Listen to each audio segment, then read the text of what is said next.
Har man som producent mistanke om smitte med mund- og klovesyge, smitsomt blæreudslæt eller andre anmeldepligtige sygdomme, skal man tage kontakt til sin dyrlæge. Den praktiserende dyrlæge vil i samråd med Fødevarestyrelsens dyrlæger beslutte, om mistanken skal opretholdes. I alle tilfælde har Fødevarestyrelsens dyrlæger ansvaret for at udtage prøver fra dyrene til videre analyse. I det følgende klip ses kliniske symptomer på mund- og klovesyge hos svin. Det er vigtigt at påpege, at ikke alle de viste symptomer vil være at se i alle tilfælde af mund- og klovesyge, og de vil ikke nødvendigvis være så tydelige som dem, der vises i dette klip. Hos både kvæg og grise er de første tegn på smitte med mund- og klovesyge feber, som kan være af varierende grad. I alvorlige tilfælde er temperaturen meget høj. Smittede grise mister ofte ædelysten og klumper sig sammen.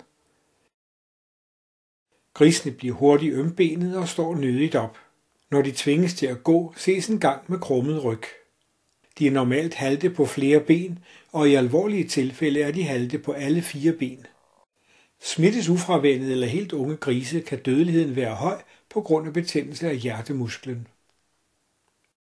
Observerer man grisene på tæt hold, kan man relativt nemt se den tidlige dannelse af blære på grund af den tydelige blegning af det berørte væv. Mindre end 24 timer efter udbruddet af sygdom ses ofte blegning af området mellem klov og hud. Blære opstår i visse tilfælde hurtigt på trynen. Blærerne er væskefyldte i varierende grad og brister ofte nemt. Derfor ses enlige blærer sjældent i grisens mund. I stedet ses sår langt tilbage eller på spidsen af tungen og på læberne. Blærer kan også dannes på patterne af diegivende søer. På sygdommens 3. dag vil mange blærer være bristet og have efterladt åbne sår.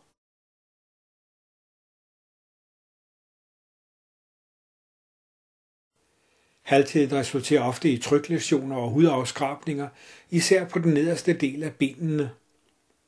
Læsionernes omfang og sværhedsgrad afhænger af staldforholdene. Læsionerne er mest udtalte blandt grise, der går på hårde gulve.